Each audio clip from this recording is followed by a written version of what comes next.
The alien ships came down from the sky like falling stars, but they moved too slowly and too perfectly to be real meteors. Captain Do-Yun Kim stood on the roof of the United Nations building in New York, watching through his binoculars as the massive vessels settled into Earth's atmosphere. Each ship was the size of a city block, made of some kind of crystal that caught the sunlight and threw it back in rainbow colors. "Sir, the alien ambassador is ready to address the General Assembly," said Commander Minji Park, climbing up the stairs to join him on the roof. She carried a tablet showing news feeds from around the world. Every major city had similar ships hovering overhead, all perfectly still, all waiting. Do-Hyun lowered his binoculars and looked at his second-in-command. They had both served in the Earth Defense Force for 15 years, ever since the day humanity first detected alien radio signals from deep space.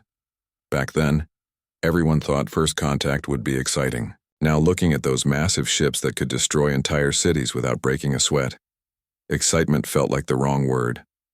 "How many ships total?" he asked.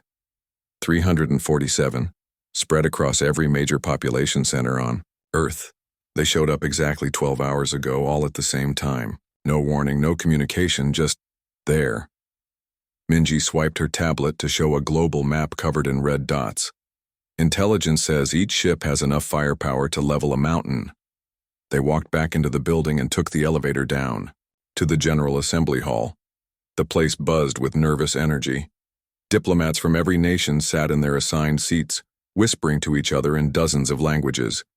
Reporters crowded the press section, their cameras all pointed toward the center of the floor where a strange platform had been set up. The platform looked like it was made of the same crystal material as the ships outside. It hummed with a low, musical sound that made the air itself seem to vibrate.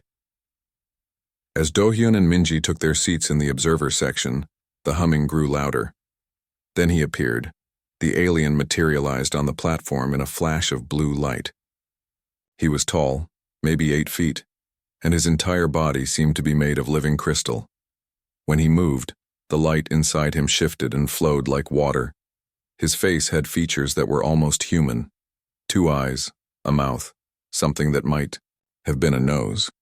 But everything was geometric, like someone had tried to carve a person out of diamond. "Greetings, inhabitants of the third planet," the alien said. His voice came from somewhere inside the crystal platform, translated into perfect English. The same words echoed throughout the hall in dozens of other languages. "I am Ambassador Veltar of the Axion Confederacy, speaking on behalf of the Galactic Council." President Soo-Young Choi stood up from her seat in the front row. She was a small woman, barely 5 feet tall, but she had the kind of presence that made rooms go quiet when she entered. "Welcome to Earth, Ambassador Veltar. We are honored by your visit." The crystal alien's head turned toward her, and the light inside his body pulsed brighter. "Honor. Yes, that is appropriate. Your species should indeed feel honored by what I am about to offer." Do-Hyun felt his jaw clench. There was something in the alien's tone that reminded him of teachers talking to kindergarten students. "For the past 50 of your Earth years," Veltar continued, "the Galactic Council has been observing your world. We have watched your species grow from primitive tool users to a civilization capable of splitting atoms and reaching your nearest moon. This progress, while slow by galactic standards, shows promise." A holographic display appeared above the platform, showing images of Earth from space. The blue and green planet rotated slowly, looking beautiful and fragile against the black of space. "However," the ambassador said, and the word hung in the air like a threat, "your species has also shown disturbing tendencies. You wage war against your own kind. You pollute your environment. You create weapons of mass destruction. Left to your own devices, you will likely destroy yourselves within the next few centuries." Dr. Jiho Lee, Earth's top expert on alien life, raised his hand from his seat near the front. "Ambassador, may I ask what authority gives the Galactic Council the right to judge our species?" The crystal being turned to look at him, and the light inside pulsed in what might have been amusement. "Authority, human scientist? The authority of 10 million years of galactic civilization. The authority of technology that could reshape stars. The authority of wisdom gained from watching 1,000 species rise and fall. New holographic images appeared. Alien cities that stretched across entire continents. Ships the size of moons. Beings of incredible diversity working together in harmony. It was beautiful and terrifying at the same time. The Council consists of 47 member species, Veltar explained. The Axians, my own people, who can phase our ships through solid matter itself. The Corvani Collective, whose biomechanical vessels can regenerate from any damage. The Threnodi Empire, masters of gravity manipulation, who can move planets from their orbits. Each species brings unique gifts to our great alliance. Commander Park leaned over and whispered in Do-Yun's ear. Notice how he's not mentioning any species that refused to join. The alien continued his presentation, showing more images of galactic wonders. Cities built inside stars, entire solar systems converted into massive computers, art and music that spanned light years. It was the kind of advanced civilization that humanity had always dreamed of joining. Now, Veltar said, and his tone shifted to something that sounded almost kind. We offer your species a great gift. The Galactic Council has voted to extend our protection over your small world. You will be safe under our wing, protected from the many dangers that lurk in the dark spaces between stars. President Choi stood up again. What would this protection involve, Ambassador? The holographic display changed to show a map of Earth's solar system. A bright sphere appeared around it, extending out past Pluto. Simple terms, the alien replied. Your species will be granted a protection zone of exactly 1 light-year radius around your star. Within this zone, you will be completely safe from any hostile force. The Council's fleet will patrol your borders and ensure your security. And in return, the President asked. Ah, yes. There are, of course, certain restrictions necessary for your own safety. First, your species is forbidden from developing faster than light travel. Such technology in the hands of a young species is simply too dangerous. Second, you may not establish colonies beyond your current solar system. Your protection zone is more than adequate for your needs. Third, all military designs and technologies must be submitted to the Council for approval before implementation. The hall erupted in angry voices. Diplomats shouted in dozens of languages and the press section buzzed with frantic activity. Do-Hyun felt his hands ball into fists. Furthermore, Veltar continued, his voice somehow cutting through all the noise. Your species will provide a yearly tribute of raw materials and cultural artifacts to help support the Council's efforts on your behalf. The amounts required are quite reasonable, perhaps 10% of your annual production. President Choi's voice was ice cold when she spoke. Ambassador, you're describing the terms of surrender, not protection. The crystal alien's form flickered, and for a moment the light inside him pulsed red. President Choi, I fear you misunderstand. This is not a negotiation. This is an offer of mercy. The galaxy is vast and cruel, filled with raiders, slavers, and species that view less advanced civilizations as nothing more than resources to be harvested. New images appeared in the holographic display. Ships like mechanical nightmares, alien, soldiers standing over the ruins of cities. Entire planets stripped bare of life. The Scairn Raiders alone have destroyed over 200 civilizations in the past millennium. The Void Hunters collect sentient beings for their fighting pits. The Machine Collective converts organic life into computing power. Without our protection, your species has perhaps 50 years before one of these threats discovers your world. Admiral Kyung-Soo Han, the head of Earth's military forces, stood up from his seat. He was an old man with silver hair and scars on his hands from his time as a fighter pilot. And what happens if we refuse your generous offer? The ambassador's form went completely still, and the musical humming from his platform stopped. The silence stretched for long seconds before he spoke again. Then you have chosen to face the galaxy alone. The Council will withdraw all consideration of your world. When the raiders come, and they will come, we will not intervene. Your species will learn firsthand why young civilizations require guidance and protection. The threat hung in the air like smoke. Everyone in the hall understood what he was really saying. Accept our terms or we'll let someone else destroy you. President Choi looked around the hall, meeting the eyes of world leaders and military officers. Then she looked back at the crystal. Alien. Ambassador Veltar, we thank the Council for their concern for our welfare. However, this is a decision that affects all of humanity. We will need time to consider your offer and discuss it among ourselves. The alien's form brightened again. Of course, you have 72 of your Earth hours to reach a decision. We will remain in orbit during this time, ready to begin implementing protection protocols the moment you accept our terms. The Galactic Council ships left Earth's orbit exactly 72 hours after Ambassador Veltar made his offer.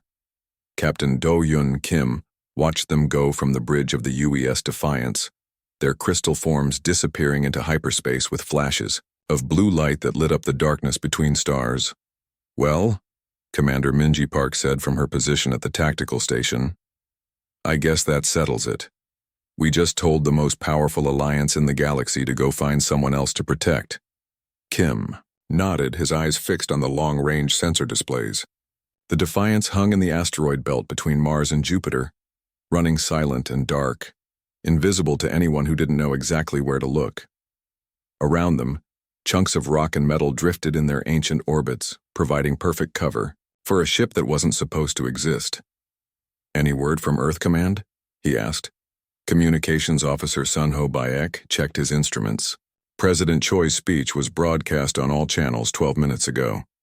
Official policy is that Earth thanks the Council for their concern, but chooses to remain independent. The news networks are calling it either the bravest or most foolish decision in human history. Probably both, muttered weapons specialist Tai-Hyung John from his station. He was running final checks on the kinetic bombardment system, making sure every tungsten rod was perfectly aligned and ready to fire. Sir, how long do you think it'll take for the raiders to show up? Dr. Nayung Kang looked up from her science station, where she had been studying Council intelligence reports for the past 2 days. Based on galactic communication patterns, news of our refusal should reach the Outer Rim territories within 48 hours. The Scairn raiders typically respond to new opportunities within a week of hearing about them. Scairn, Kim repeated the alien name. According to the Council's own databases, they were one of the galaxy's most feared raider groups. Their ships were living creatures bred and modified over generations to be perfect weapons of war. They moved in packs, struck without warning, and left nothing behind but empty worlds. Captain, Navigator Hyejin Cho called from the helm station. I'm picking up some interesting radio chatter from the Council monitoring stations they left behind. Want to hear it? Kim nodded, and the bridge speakers crackled to life with alien voices speaking in their own languages. The ship's translation computers worked to convert the sounds into something humans could understand. Observation Post 7 to Command. The humans have chosen independence. All protection protocols are officially withdrawn. Understood, 7. Begin passive monitoring. Record all human military activity for the archives. Command, should we warn them about the Skyern presence in Sector 12? Negative. The humans were given their chance. Whatever happens next is their responsibility. The transmission ended, leaving the bridge in silence. Everyone understood what they had just heard. The Council wasn't just withdrawing their protection. They were actively allowing the raiders to attack Earth. Well, that answers that question, Commander Park said grimly. They're not just abandoning us, they're feeding us to the wolves. Kim stood up from his command chair and walked to the main view screen. Earth was visible in the distance, a tiny blue dot that looked impossibly fragile against the vast darkness of space. Somewhere on that world, 8 billion people were going about their daily lives, most of them having no idea that their planet had just been marked for destruction by the galaxy's most powerful alliance. Dr. Kang, he said, what can you tell me about Scairn tactics? The physicist pulled up files on her screen, displaying images of alien ships that looked more like enormous insects than spacecraft. They're biomechanical hybrids, grown rather than built.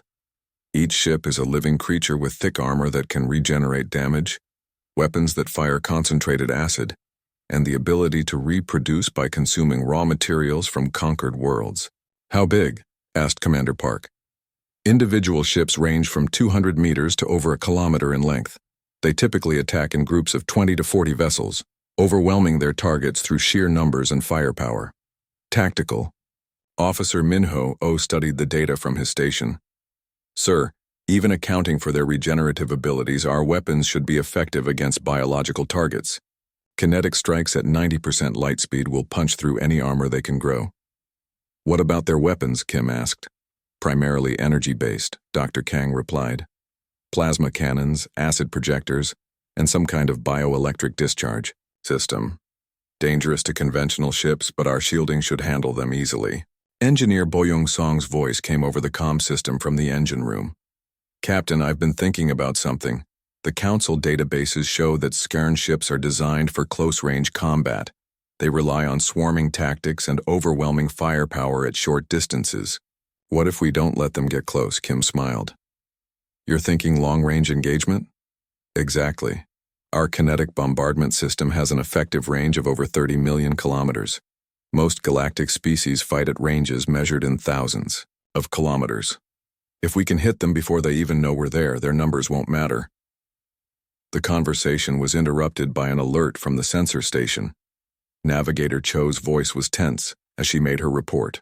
Captain, I'm detecting hyperspace distortions at the edge of the solar system. Multiple contacts bearing 270 Mark 15. Range, 4 billion kilometers and closing. How many? Kim asked, already moving back to his command chair. Still. Forming up, sir. I count 37 distinct signatures. Ship classifications match Skern radar patterns. The bridge erupted into controlled activity as every crew member prepared for what might be humanity's first interstellar war. Kim felt his heart rate increase, but his voice remained calm and steady. All hands. This is the captain. We have incoming. Hostiles at extreme range. This is what we trained for, people. Let's show them what happens when someone threatens Earth. On the main screen, the sensor display showed red dots appearing at the very edge of human space. The Skern fleet had arrived exactly as predicted, drawn by the promise of an undefended world full of resources and slaves. Captain, Dr. Kang reported from her station. I'm analyzing their approach vector. They're heading directly for Earth, making no attempt at stealth or reconnaissance. They expect this to be a standard raid against a primitive civilization. Time to intercept? Kim asked. Navigator Cho ran quick calculations. At their current speed, they'll reach Earth's orbit in approximately 18 hours. However, if we move to intercept now, we can engage them in the outer solar system in 12 hours. Commander Park looked up from her tactical displays. Sir, recommend we maintain position in the asteroid belt. Let them come to us. The rocks will provide cover and confusion, and we can use the debris field to our advantage. Kim considered the tactical situation. The Skern raiders were expecting to find a helpless world defended by primitive weapons. Instead, they were about to encounter the most advanced warship humanity had ever built, hidden among the asteroids like a spider in its web. Negative, he decided. We're not going to wait for them to get close to Earth. If something goes wrong, I don't want the fighting anywhere near our planet. Helm, set course for the outer system. We'll meet them between Saturn and Uranus. Aye, Captain, course laid in.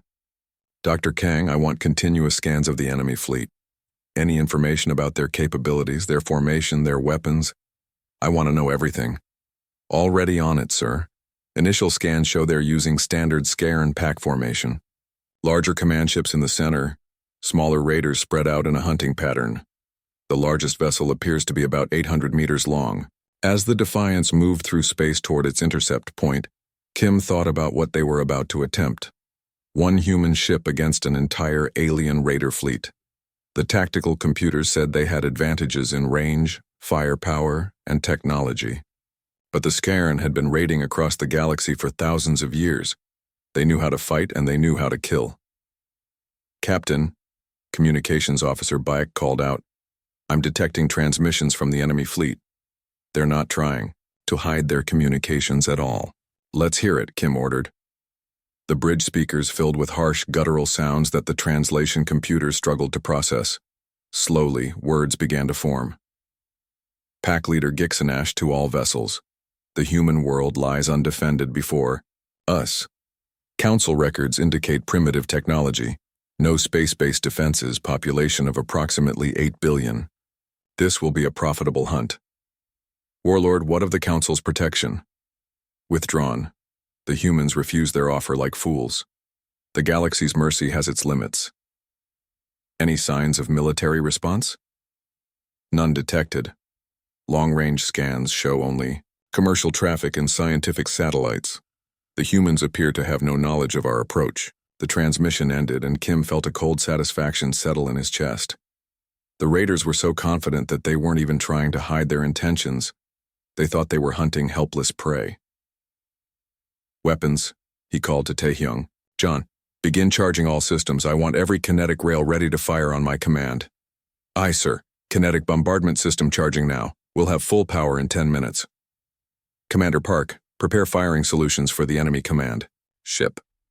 The meeting room beneath the Pentagon was so deep underground that cell phones stopped working 3 floors up. Admiral Kyung-Soo Han sat at the head of a long table, surrounded by Earth's top military minds and scientists. The walls were covered, with screens showing classified documents, ship designs, and star maps that officially didn't exist. Captain Do-hyun Kim took his assigned seat and looked around the room. He recognized most of the faces, generals from every major nation, scientists who had disappeared from public view years ago, engineers whose work was so secret that their families thought they worked for boring government departments. Ladies and gentlemen, Admiral Han began, his voice carrying the weight of authority earned through decades of service. 12 hours ago, the Galactic Council made us an offer. I'm sure you all heard Ambassador Veltar's presentation. What you didn't hear was the real message behind his pretty words. Dr. Na Young-kang, a physicist who had been missing from university lectures for the past 5 years, stood up and activated one of the wall screens. The alien ships currently orbiting Earth represent overwhelming military superiority. Each vessel masses approximately 2 million tons and carries energy weapons capable of sterilizing continents. Their defensive systems include force fields that our current weapons cannot penetrate. In other words, said General Robert Hayes from the U.S. Joint Chiefs, if they wanted to conquer Earth right now, we couldn't stop them. Correct, Admiral Han nodded. Which raises an interesting question. Why offer us protection instead of simply taking control? Why give us 3 days to decide? Commander Minji Park had been studying intelligence reports since leaving the UN building. Sir, I think they genuinely believe we're helpless. Every scan they've made of Earth shows our official military capabilities. Fighter jets, missiles, nuclear weapons. By galactic standards, we're using stone tools. Dr. Jiho Lee, who had questioned the ambassador directly, looked up from his tablet. The ambassador mentioned that they've been watching us for 50 years. That would put their first observations, right around the time of the Apollo moon landing. From their perspective, we're barely out of the caves. Admiral Han smiled, and there was something dangerous in that expression. Which brings us to why you're all here. Dr. Kang, would you please show them what we've actually been doing for the past 20 years? The physicist pressed a button on her remote, and the wall screens changed to show something impossible. It was a shipyard, massive beyond belief, stretching across what looked like the surface of a moon. Thousands of tiny figures in spacesuits moved across the construction site like ants, working on something so large that the camera couldn't capture it all in one shot. Welcome to Europa Station, Dr. Kang announced. Hidden beneath the ice shell of Jupiter's moon, powered by geothermal vents and built with materials mined from the asteroid belt. We've been constructing it in complete secrecy since 2055. Commander Park leaned forward in her chair, her eyes wide. How is this possible? The logistics alone would require hundreds of supply missions. Actually, over 3,000 supply missions, corrected Chief Engineer Bo Young-song, a woman who was supposed to be designing water treatment plants but had actually been building spacecraft engines for the past decade. We used the Mars colonization program as cover. Every official mission to establish the Mars research stations was actually carrying materials and personnel to Europa. The public thinks we have 50 people on Mars. We actually have 15,000 people working around Jupiter. The camera view shifted, showing the construction from different angles. What they were building became clear. It was a warship, but unlike anything Earth had ever produced. It was sleek and deadly, 12 kilometers long, with weapon systems that looked like they belonged in science fiction movies. The UES Defiance, Admiral Han said quietly. Humanity's first true starship, Captain Kim stared at the screen, trying to process what he was seeing. Sir, how did we develop this technology without any outside help? The aliens said we're centuries behind galactic standards. Dr. Kang smiled. That's where they made their first mistake. They assumed that because we haven't developed faster than light travel, we haven't been thinking about space combat. But humans have been dreaming about wars among the stars since before we could even reach orbit. Every science fiction story, every military simulation, every theoretical physics paper about exotic matter, we've been preparing for this day without even knowing it. Engineer Song took over the presentation. The Defiance uses technologies we developed by pushing human physics to its absolute limits. Our kinetic bombardment system accelerates tungsten projectiles to 90% light speed, using magnetic fields that would strip atoms apart. Our antimatter warheads are contained in magnetic bottles so precise that they make atomic clocks look sloppy. And the power source? Asked a general from the European Space Command. Controlled antimatter annihilation, Song replied matter-of-factly. We're essentially containing a small star in the ship's core. The energy output is considerable. New images appeared on screen.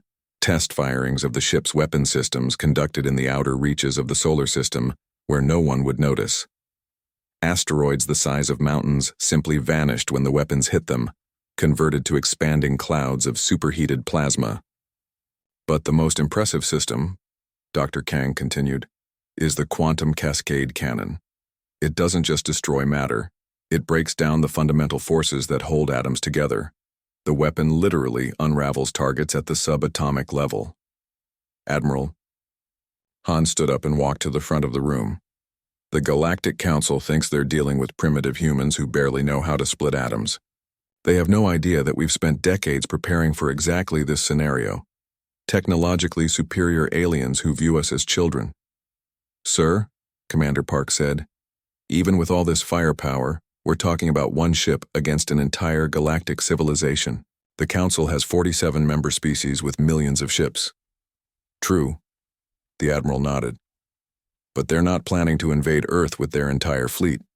They're expecting us to either submit to their protection scheme or get wiped out by raiders. Either way, they win without firing a shot. Dr. Lee looked up from his calculations. The ambassador mentioned specific threats: the Scairn Raiders, the Void Hunters, the Machine Collective. Standard galactic procedure seems to be letting these groups eliminate troublesome civilizations while maintaining plausible deniability, which is exactly what we're counting on, Admiral Han said. Captain Kim, I'm placing you in command of the Defiance. Your orders are to take the ship to the edge of the solar system and wait. When the raiders come, and they will come, you're going to show them what happens when you threaten Earth. Do-Yun felt his heart racing. Sir, you want me to take an untested prototype ship against alien raiders with technology we don't understand? Captain, that ship represents everything humanity has learned about warfare in our entire history. Every battle we've fought, every weapon we've developed, every tactical innovation we've discovered, it's all built into the Defiance. The raiders may have superior technology, but they've never faced anything like human creativity combined with human desperation. Engineer Song activated another screen showing the ship's crew assignments. We've selected the best people from every branch of Earth's military. The crew includes fighter pilots who've trained in zero gravity, submarine commanders who understand three-dimensional warfare, missile specialists who've worked with experimental weapons, and physicists who've spent their entire careers thinking about the impossible. Most importantly, Dr. Kang added, every single person on that crew volunteered for this mission, knowing they might not come home. The aliens think we're a primitive species that will roll over when threatened. They're about to learn that humans fight hardest when their backs are against the wall. The meeting continued for 6 more hours, covering technical specifications, tactical planning, and contingency protocols. Captain Kim learned about weapon systems that shouldn't exist, armor plating made from materials that existed only in theory, and a crew of 300 people who had trained for this mission in complete secrecy. When the briefing finally ended, Admiral Han pulled him aside. Do-Yun, I want you to understand what we're really asking you to do. If this works, you'll be the captain who saved Earth from alien conquest. If it fails, You'll be the man who started a war humanity can't win. And if we do nothing? Kim asked.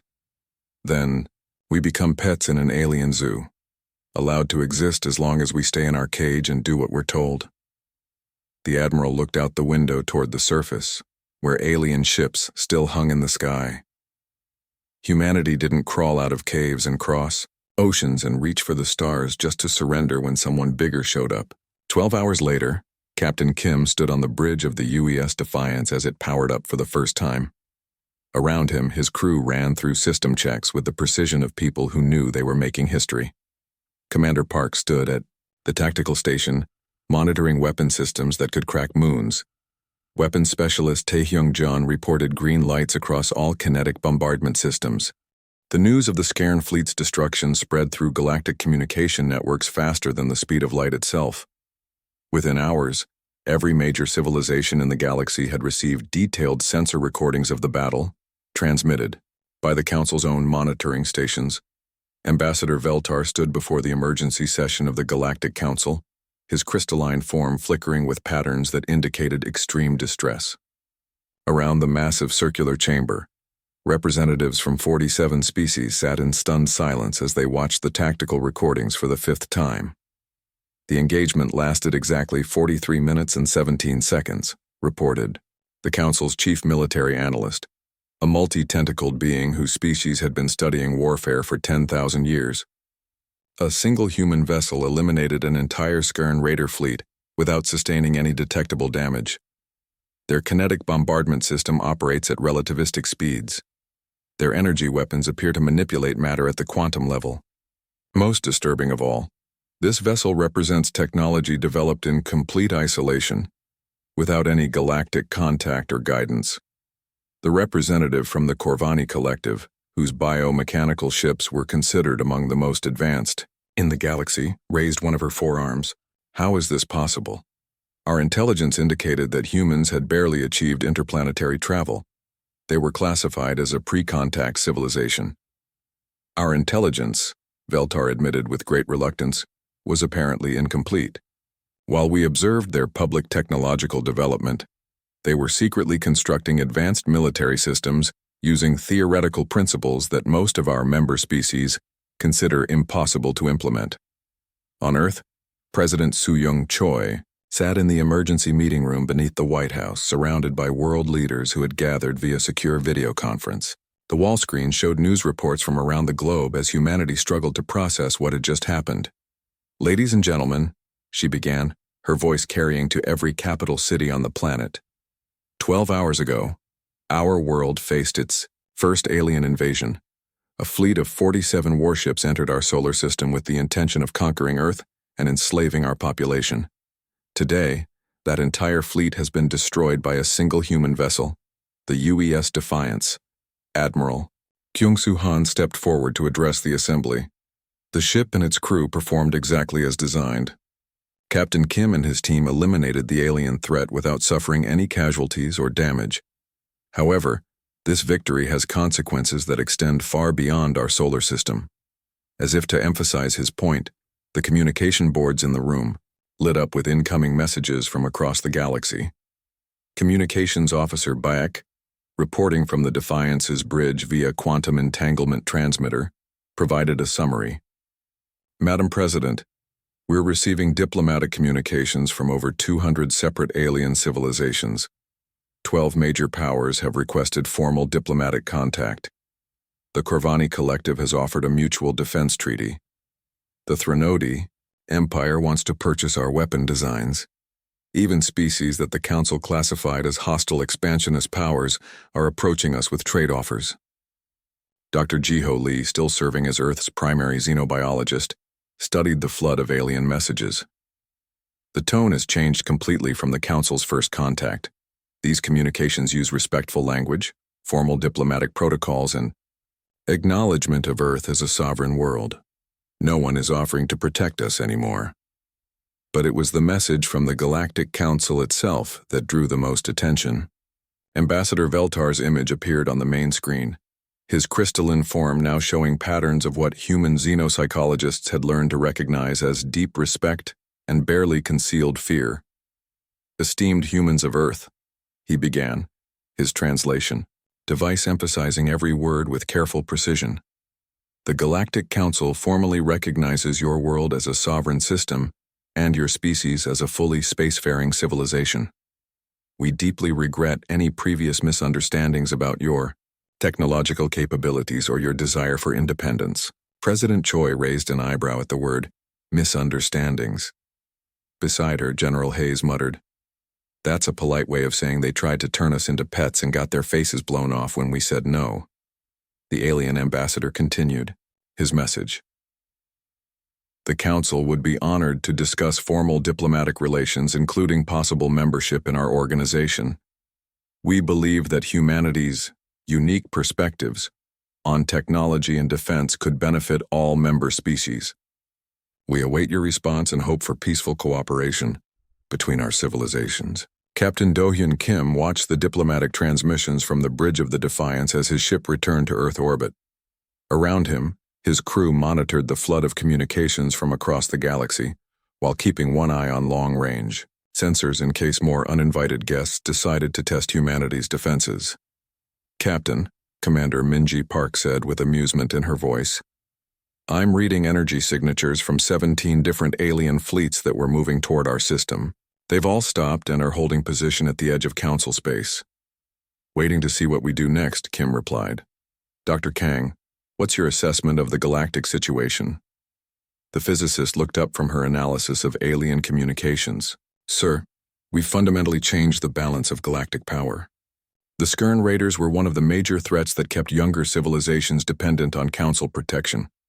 By eliminating them so decisively, we've demonstrated that advanced military technology can be developed independently. Every species in the galaxy is now reassessing their own defensive capabilities and their relationships with existing power structures." Engineer Boyoung Song's voice came over the comm from the engine room. "Captain, I've been thinking about our weapons performance. Against the Skaren fleet, our systems worked better than even our best-case scenarios predicted. I think we may have accidentally started an arms race." "Accidentally?" asked Tactical Officer Min Ho-oh. "Sir, with respect, I think we started it very much on purpose. The galaxy thought humans were primitive and helpless. We just proved that human engineering combined with human determination can create weapons that make their ancient technologies look like toys." Back on Earth, the world's population was slowly learning about the secret that had been kept from them for 20 years. President Choi had authorized the release of classified documents detailing the Europa Station project, the development of the Defiance, and the true reason for the Mars colonization program. News reporters struggled to explain to their audiences how thousands of people had worked on humanity's most important project in complete secrecy. Construction workers who thought they were building water treatment plants had actually been assembling antimatter containment systems. Scientists who believed they were designing better solar panels had been developing quantum cascade weapons. Even the families of the Defiance's crew had been told their loved ones were participating in a deep space research mission. Dr. Na-young Kang appeared on every major news network, patiently explaining the physics behind humanity's new weapons to audiences who were still processing the idea that aliens were real and had just tried to invade Earth. "The key insight," she told a gathering of international reporters, "was that we didn't try to copy alien technology. Instead, we pushed human physics and human engineering to their absolute limits. We took theories that most species consider too dangerous to implement and turned them into practical weapon systems." "Dr. Kang," asked a reporter from the BBC, "are you saying that human technology is now superior to alien technology?" The physicist smiled. "I'm saying that human desperation combined with human creativity is a very dangerous thing. We spent 70,000 years learning how to kill each other more efficiently. When we finally had a reason to point that knowledge outward, the results were impressive. Meanwhile, in the depths of space beyond Jupiter's orbit, construction teams worked around the clock on the next phase of Earth's defense program. The success of the Defiance had triggered the acceleration of projects that had been planned, but not yet funded. Admiral Han addressed the construction supervisors via secure transmission. "Project Prometheus is now our top priority. I want 5 More ships like the Defiance operational within 2 years. The galaxy has noticed us now, and I want to make sure they keep treating us with respect. Chief Engineer Song reviewed the construction schedules on her tablet. Sir, with the resources we've allocated to the Jupiter shipyards, we can have the UES Retribution and the UES Vengeance completed in 18 months. The remaining 3 vessels will take an additional year, but they'll incorporate improvements based on the Defiance's combat performance. The alien diplomatic messages continued to pour in, each one more respectful than the last. Species that had existed for millions of years were carefully requesting permission to enter human space. Trade delegations offered exotic materials and advanced technologies in exchange for just a few of Earth's primitive weapons designs. Captain Kim stood on the observation deck of the Defiance, looking down at Earth as his ship maintained orbit around humanity's homeworld. The planet looked exactly the same as it had a week ago, but everything had changed. The first salvo from the UES Defiance crossed 20 million kilometers of space in less than a second. 6 tungsten rods, each one the size of a telephone pole and moving at 90% the speed of light, struck the Skern fleet before their sensors could even register the attack. 3 alien ships simply ceased to exist. The kinetic energy release was so massive that it vaporized everything within a 1,000-kilometer radius, creating expanding spheres of superheated plasma where living warships had been moments before. Captain Do-Yoon Kim watched the tactical display as the energy signatures of the enemy vessels winked out. Around him on the bridge, his crew worked with the calm efficiency of people who had trained for this moment their entire lives. Direct hits on targets Alpha, Charlie, and Echo, reported weapons specialist Taehyung Joon, his voice steady despite the magnitude of what they had just accomplished. 3 enemy vessels destroyed, 34 remain. The alien communications channel exploded with panic and confusion. What was that? Where did those weapons come from? 3 ships gone. Just, "Gone, Warlord, we need to retreat." But Warlord Gixanash's voice cut through the chaos with the fury of a predator that had suddenly discovered its prey had fangs. Impossible. No species develops this technology without thousands of years of galactic contact. It's some kind of trick. Commander Minji Park studied her tactical displays as the Skern fleet began evasive maneuvers. Sir, the enemy is spreading out trying to minimize damage from area effect weapons. They're also accelerating toward us. Smart, Kim admitted. They know we hit them from extreme range, so they're trying to close the distance and fight on their terms. What's their current speed? Navigator Heejin Cho checked her instruments. They're pushing their biodrives hard, Captain. Current velocity is 0.07 light speed and increasing. At this rate, they'll be within their own weapons range in approximately 12 minutes. Dr. Nayoung Kang looked up from her science station, where she had been analyzing the results of their first attack. Captain, I'm getting interesting readings from the destroyed ships. The energy release from our kinetic strikes was actually higher than calculated.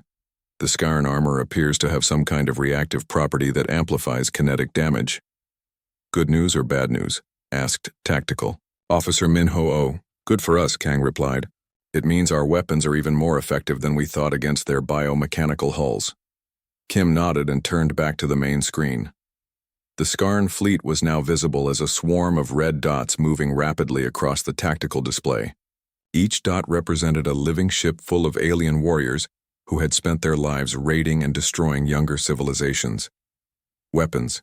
Prepare the second salvo. Target their command ship this time. Aye, sir, John responded. Kinetic rails are recharged and ready, targeting the largest vessel in their formation. The warlord's ship was enormous even by Skern standards, nearly a kilometer long and covered in biomechanical armor that pulsed with alien life. Long-range sensors showed weapons ports opening along its hull like hungry mouths, preparing to fire as soon as the humans came within range. Sir, Communications Officer Soon Ho Baek called out. The enemy commander is trying to contact us directly. Put him through, Kim ordered. The bridge speakers crackled with the harsh guttural voice of Warlord Gixnash, speaking in heavily accented English. Human vessel, this is Warlord Gixnash of the Skarn Ravager fleet. I demand to know how you acquired these weapons. The Galactic Council assured us that your species possessed only primitive technology.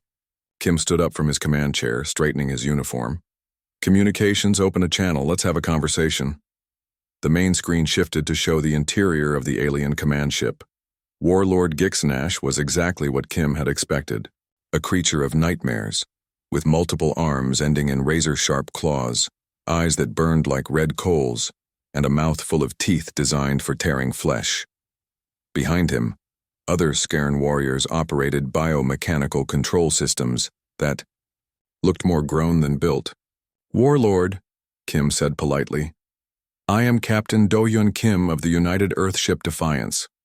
You and your fleet have entered our solar system with hostile intent. Withdraw immediately, or face the consequences." The alien warlord's laugh was like the sound of breaking glass. "Captain Kim, your weapons are impressive, but you are still only one ship against my entire fleet. Even if you destroy half my vessels, the survivors will be enough to strip your world bare. Surrender now and I will make your death quick." "Counteroffer," Kim replied calmly. "Leave our system now, and you might survive to tell others what happened here. Arrogant human. You think 3 lucky shots make you a match for the greatest raiders in the galaxy? I have destroyed civilizations that were old when your species was still living in caves." Kim smiled. "Actually, Warlord, those weren't lucky shots. They were a demonstration. Would you like to see what our weapons can really do?" Without waiting for an answer, he cut the transmission and turned to his weapons officer. "Mr. Jun, fire. Salvo 2. Full spread this time." The UES Defiance unleashed 12 kinetic projectiles simultaneously, targeting ships across the enemy formation. At the same moment, 3 antimatter torpedoes launched from forward tubes, each one containing enough exotic matter to crack a small moon. The tungsten rods arrived first, punching through Scaran armor like it was paper. The biomechanical hulls, that had survived attacks from conventional galactic weapons, simply disintegrated under the impact of relativistic projectiles. 5 more alien ships vanished in bursts of superheated plasma. The antimatter torpedoes arrived 30 seconds later. When they detonated, they created miniature stars in the darkness of space. The energy release was visible from Earth, 40 million kilometers away, as matter and antimatter annihilated each other in perfect conversion of mass to energy. 7 more Scaran vessels died in the antimatter fires, their biomechanical forms unable to regenerate from total atomic destruction. 12 ships down, reported Commander Park. 25 remaining. The alien communications channel had gone silent except for panicked breathing and what sounded like prayers in the Skyurn language. When Warlord Gixnash finally spoke again, his voice had lost all its arrogance. "What are you?" he whispered. "We're humans," Kim replied simply. "And you just made the mistake of threatening our home." The Scarn fleet was now close enough for their own weapons to engage. Bioplasma cannons opened fire, sending streams of superheated organic matter across space toward the Defiance. Acid projectors launched concentrated molecular acids that could eat through any known armor.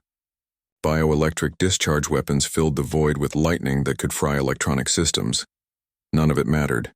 The Defiance's shields absorbed the bioplasma without even fluctuating. The molecular acids splashed against force fields and dissipated harmlessly.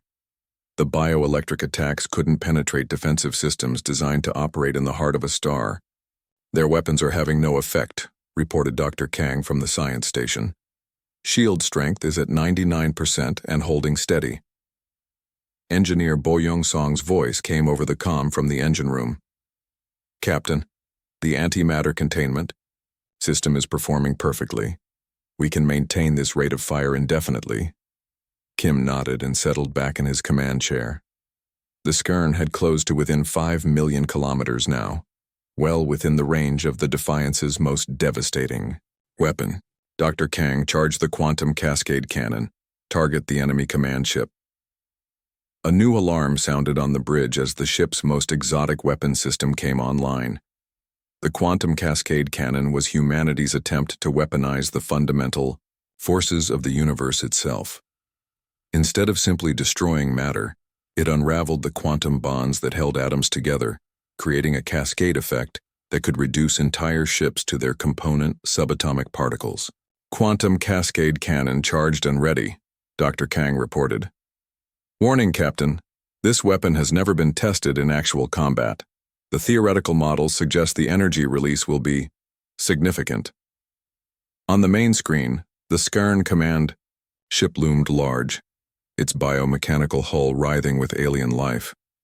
Weapons ports along its flanks continued to fire futilely at the human vessel, while smaller ships swarmed around it like angry insects. Fire, Kim ordered quietly. The quantum cascade beam was invisible to human eyes, but its effects were impossible to miss. Where it touched the Skarn command ship, reality itself seemed to break down. The alien vessel's biomechanical armor didn't just burn or melt, it simply stopped existing, unraveling at the molecular level as quantum forces tore apart the bonds between particles. Warlord Gixnash had just enough time for one final transmission before his ship dissolved around him. His voice was filled with terror and disbelief as he spoke his last words. Impossible. No species. This power. Stay away from the human system. They are not what they seem. They are not what they seem. The transmission cut off as the quantum cascade effect reached the ship's core. The massive command vessel collapsed, in on itself, its exotic matter contained and then released in a controlled implosion that left nothing behind but expanding clouds of ionized particles. The remaining Skyern ships, seeing their leader's vessel simply cease to exist, finally broke formation and tried to run,